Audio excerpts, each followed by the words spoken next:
Guys, Willie here with W.T.F Car Reviews, and today we're going to be reviewing the all-new 2024 Toyota Grand Highlander XLE. And big thanks to T and the rest of the management and staff here at Toyota of Tampa Bay for helping make this review possible. I'll leave a link to our inventory below, and if you're looking for a new car, SUV, or truck in the Tampa area, I would definitely recommend checking these guys out and ask for T. And for those of you guys who don't know, the Grand Highlander is Toyota's all-new three-row SUV. According to some sources, this SUV sits in the full-size segment, and according to others, it sits in the mid-size segment. Either way, this is likely the most spacious per dollar new SUV on the road today, especially with this $43,000 base price XLE that you see here. Sitting 5.5 inches longer than the regular Highlander, 2.3 inches wider, and 2 inches taller. The main differences, of course, being in the third row and cargo space, with 5.5 inches of additional rear legroom and 1 inch of additional headroom in the third row. Cargo space behind the third row is up by 4.5 cubic feet and a 13.2 cubic foot increase with the third row folded down. Again, with a $43,000 base price in the XLE that you see here, what else do we get for that money? Let's jump right in. So we already reviewed the limited trim for the 2024 Grand Highlander with about a $52,000 base price. This is about $10,000 cheaper while keeping the same power plant.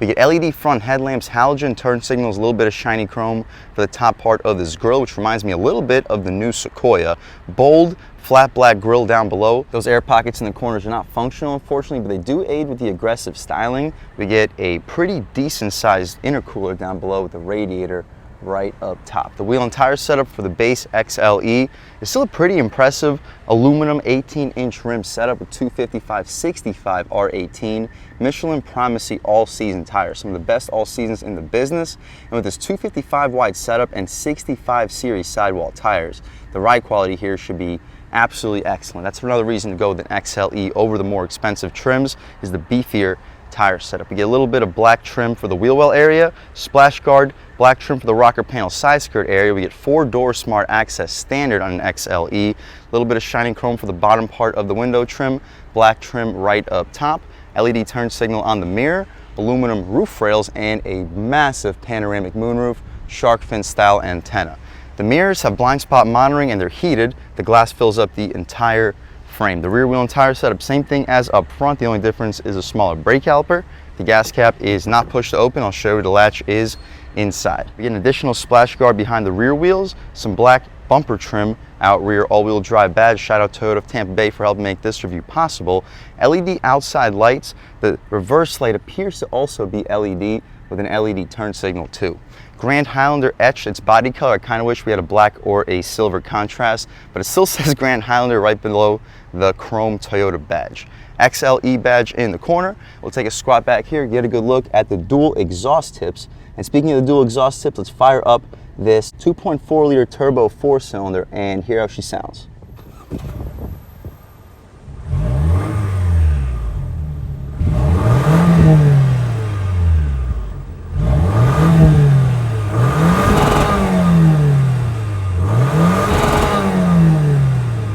Alright guys, that was the sound of the all-new 2.4 liter 4-cylinder turbo sold by Toyota for the 2024 Grand Highlander, cranking out a beefy 265 horsepower, 310 pound-feet of torque. Made it to Toyota's 8-speed automatic transmission. You can expect 0 to 60 to be in the mid 7-second range, so not the quickest, but definitely quick enough. The hybrid trim's about 7.8 seconds, with the hybrid max being closer to the low 6-second range. But what you see is basically what we get. My hand is burning with this hood because we don't get hydraulic struts on the base XLE, but the higher trims do get it.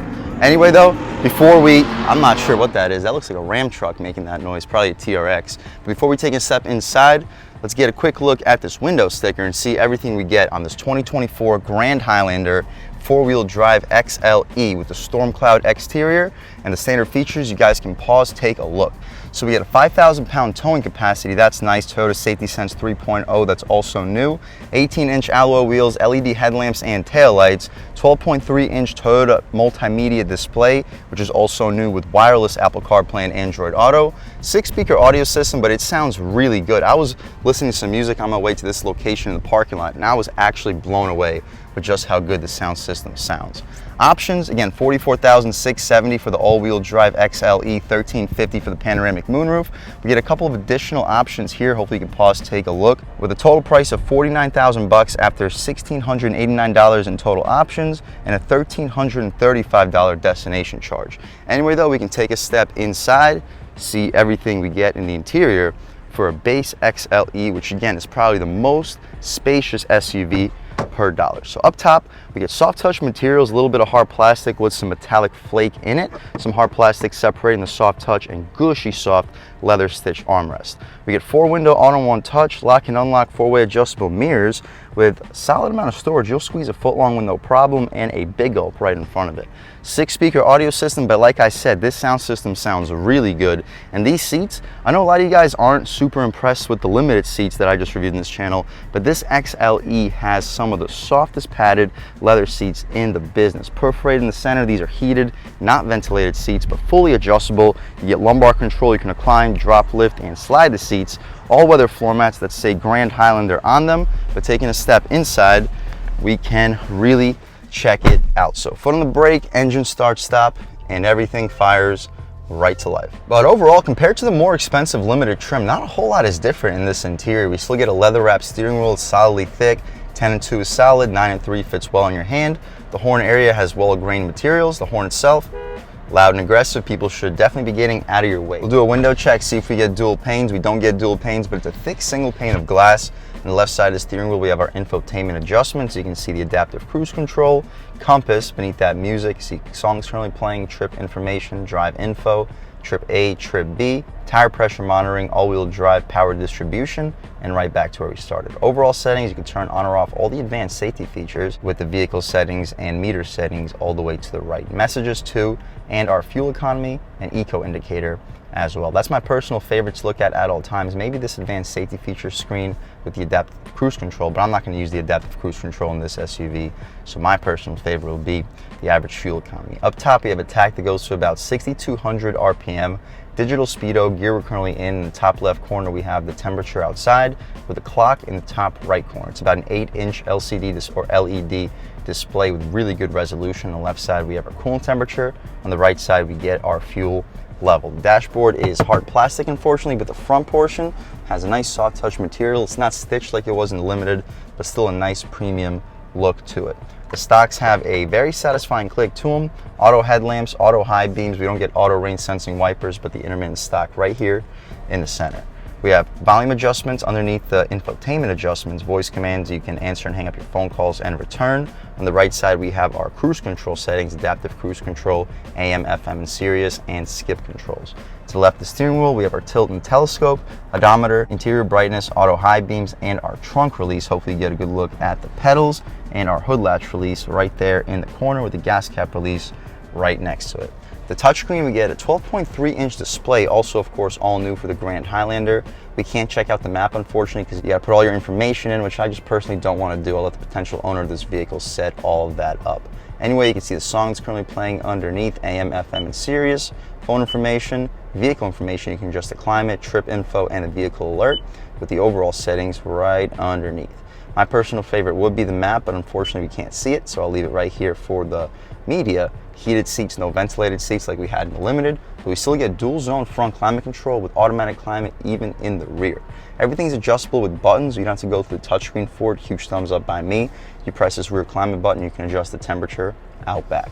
Continuing down, we have our hazards in the center, some faux aluminum underneath it, some soft touch around that faux aluminum trim, hard plastic all throughout. Engine start stop button, a couple blank switches, and a USB-C port. Additional USB-C port in the corner. And as you see, you can fit a massive size water bottle in here. That's not what it's meant for, it's just a storage pocket, but it's perfect for this water bottle, and you can fit some smaller bottles right behind it. Very practical SUV. Wireless charging pad underneath the USB-C port. The gear selector controls the 8-speed auto transmission. The backup camera, we can take a quick look.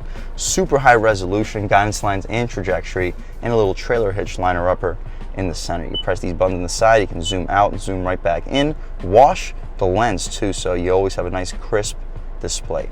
Anyway, though, that's about it. We can throw it right back into park. But before we throw it into park, we have manual shift controls. They're on the gear selector. They're controlling the 8-speed transmission. They're not in the proper direction. You got to push forward to upshift and push back or pull back to downshift. No paddle shifters, of course, wouldn't be expected for a 3-row SUV of this size. Anyway though, behind that, electronic parking brake with brake hold, engine start stop you can disable for the purpose of this review, and you can turn off the traction control. Drive mode selector, we not only get eco, sport, and normal mode, we also get mud and sand and rock and dirt.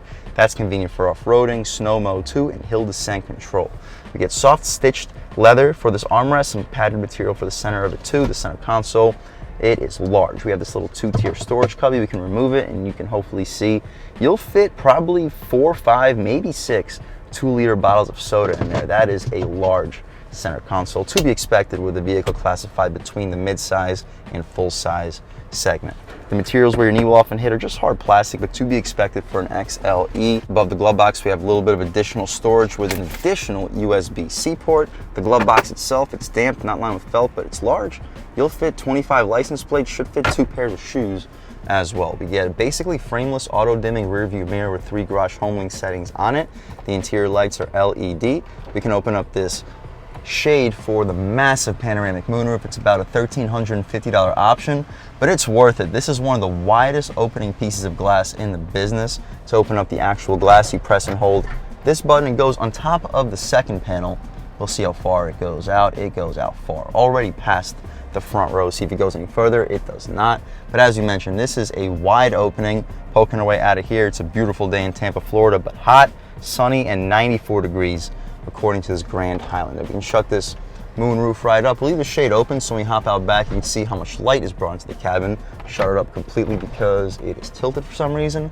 But that's about it for the front seat of this 2024 Toyota Grand Highlander XLE. It is an impressive SUV for the price point. Space-wise, check this out. This is one of the largest vehicles in the segment. Up top, just hard plastic, but to be expected for a base. We still get the sunshade. That's nice if you got sleeping kids back here. Gushy soft in the center and a gushy soft stitched leather armrest. Some storage in front of the armrest, auto one-touch window, and additional storage right up front. I'm not quite sure what you would fit. It's not quite deep enough for cups, but it's still a nice storage pocket. The storage down below is massive. You'll fit 4 footlongs in here, maybe 5 or 6 if you stack 3 on top of each other. Absolutely massive. Additional one of your 6 speakers. The rear seats are captain chairs and also really comfortable. They're not as supportive as the front seats, but the materials are very, very soft, and you can recline them and slide them back and forth. You can't drop lift them like you can up front, but they're still very adjustable seats. Legroom, I'm a little bit over 6 feet tall sitting behind my seat settings, and I still have at least 8-9 inches of knee room. We'll see if the seat slides back any further. Pulling the seat all the way back, now I have about a foot of knee room. This is a massive back seat. Headroom, I have at least an inch, maybe 2. So if you're under 6'8", 6'9", you'll be able to sit behind your seat settings in the Grand Highlander with no problem. You get a mat pocket behind both the front seats, 3rd zone climate control out rear, USB-C port, 2 of them actually for both sides, and a 12-volt in the center. We have a subtle hump back here, but it's not really a big deal. If you had a middle seat here, they really wouldn't have much of a problem putting their feet on that center. We get 2 cup holders. You'll fit 30-ounce bottles with no problem with a rubber tray, so everything is not just sliding around back and forth. Armrest too, since we get the captain chairs. It's not the widest, but it's definitely wide enough to fit my arm or most full-size arms. The light brought into the cabin is really impressive with this massive panoramic moonroof. The air vents blow directly into your face. That's a thumbs up by me. Grab handle with a hook. Nice for a suit or a dress. The interior lights back here are LED as well. That's about it for the 2nd row. Let's hop out into the 3rd row, see how much space is offered back there, as well as the overall quality of the materials. One thing I noticed though, you can recline the seat very easily, but I can't find the latch to slide it back and forth. So in order to slide the seat back and forth, what I did is just simply, you can put it right here, have it all the way forward, or you can just do that one more time, push it all the way back, and now you have a little bit more legroom. But if you're sitting in the 2nd row, it's really tough to do that manually. So I kind of wish they added an additional latch underneath the seat. Anyway though, taking a step out towards the 3rd row, we get plastic step, so you don't get this interior all covered in dirt, and all-weather floor mats for all 3 rows of this SUV. And in the 3rd row, I still have about 6 inches of knee room. You can recline this 3rd row seat pretty far back, and doing so, I'm basically lying down back here with a ton of knee room. I'm really feeling like the king back here. The headroom, I have about like 5 inches when I'm fully reclined. But if you fully recline the seats, it will compromise a little bit of the cargo space. I almost dropped my camera, but as you see, the recline function, it's very drastic, but it will take up some of the space. We get a 3rd row air vent that blows directly into 3rd row passenger's face. USB-C port, massive storage. You'll fit 2 cups and some car accessories. I really feel like the king back here. For a 3-row SUV that's not technically categorized as a full-size SUV, this has to be the most spacious in the segment. I really do consider this a full-size SUV because, as you see, I really do feel like the king back here. Anyway though, to hop forward, you can either pull this latch, and doing so, it slides forward, or you can pull the latch up top to give you a choice. Unfortunately, they don't give you a latch to slide the seat yourself in the second row. Anyway though, hopping out back, put the seat right back where it was. We'll take a quick look at the cargo space, see how much space is offered back here, and then take this 2024 Grand Highlander XLE out for a drive. So anyway, behind the third row seat, as you see, we do have an increase of about 4.5 cubic feet. A little bit of secret storage down below too, with a cover fix-a-flat kit, and underneath all this would be your spare tire. We can drop these third row seats right down. The headrest should fall down automatically, as it does. You can do the same thing right out here with a rope to lift these third rows up. And the rope is pretty long, making it pretty easy. And behind the second row seats, as you see, we have about an additional 13.2 inches of overall space. Same thing when you fold the second row seats down. You'll fit an 85+ inch TV back here with no problem. If you consider this a mid-size SUV, this is without question the most spacious in the segment. For a full-size SUV, it's competitive with vehicles like the BMW X7, but overall, guys, this is a really impressive SUV. I don't know why they got all these panic alarms going off. You get 2 buttons to choose from to drop the trunk. This button drops the trunk, this button drops it and locks it, but we don't have to lock it right now, so we'll just press the first button. That's about it though, guys, for the inside and outside of the all-new 2024 Toyota Grand Highlander XLE. And this is probably the trim level that I would recommend, with a base price under 45,000 bucks, even with all-wheel drive, 0 to 60 in the mid 7-ish second range, and space to comfortably fit 6 or 7 full-size adults. This is the way to go. Performance-wise, let's take this 2024 Grand Highlander XLE out for a drive and see what it's got. All right, guys, now we're just about seeing everything we need to see with the inside and outside of the all-new 2024 Toyota Grand Highlander XLE. Let's take it out for a drive and see what it's got. But first impressions, the brake pedal, it doesn't bite right away, but it's a pretty responsive brake pedal. It's very easy to slow down smoothly with it. All Toyota's brake pedals are pretty similar. The low to mid range with this turbo is also really strong. Ride quality, very smooth, especially with these 65 series sidewall tires. Another reason to go with an XLE over the higher trims is the thicker tires, allowing you to get a little bit more plush ride quality.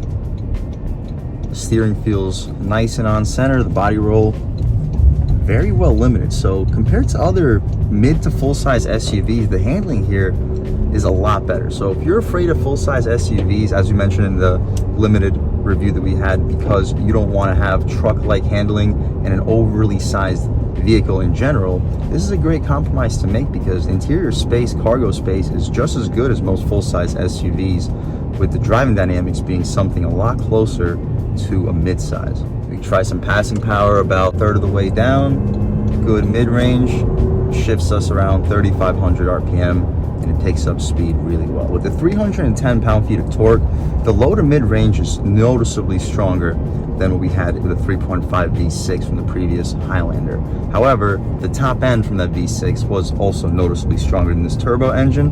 But most people that drive the Highlander, Grand Highlander, they're using it as a family vehicle, so you're not going to be flying through the high rev range too frequently. So for daily driving, this actually feels more powerful than the 3.5.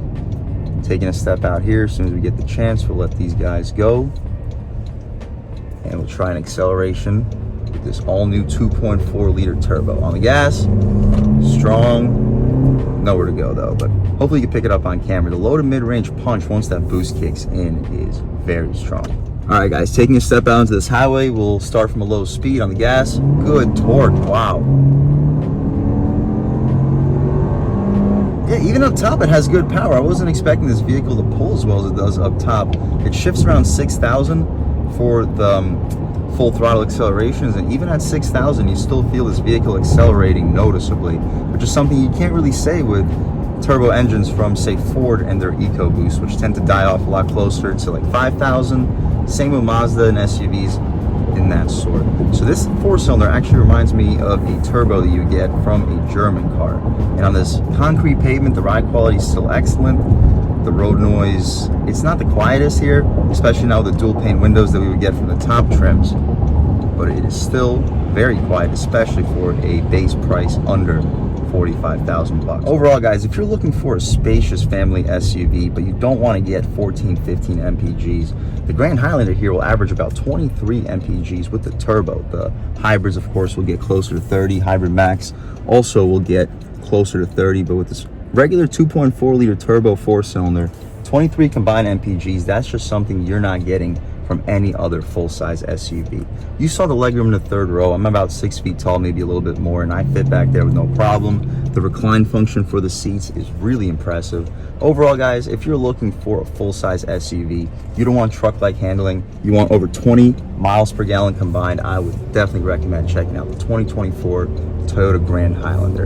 And check out the XLE. I know the Limited gives you more options, especially once you're crossing into like the Hybrid and Hybrid Max. The Platinum, of course, gives you way more options, but this XLE with a base price under $45,000 with all-wheel drive, this has to be the most spacious per dollar, full-size, mid-size SUV, whatever you like to call it. I would definitely recommend checking it out. And a big thanks to T and the rest of the management and staff here at Toyota of Tampa Bay for helping make this review possible. I'll leave a link to your inventory below, and if you're looking for a new car, SUV, or truck in the Tampa area, I would definitely recommend checking these guys out and ask for T. And huge thanks to all of you for watching. I had a great time making this video. If you're new to the channel, please subscribe. If you've already subscribed, thank you so much. You guys know the channel is just not possible without you, and I really appreciate the constant support. But again, if you haven't subscribed yet, please subscribe. Leave a like too. It really helps me out the YouTube algorithm. That's how these videos get promoted to new people. Leave a comment. Let me know what you like. Let me know what you don't like. Leave a comment. Let me know if there's any specific cars, SUVs, or trucks you want to see reviewed on this channel, and I'll definitely try getting those videos for you ASAP. But other than that, again, thank you guys so much for watching, and I hope all of you have a great day.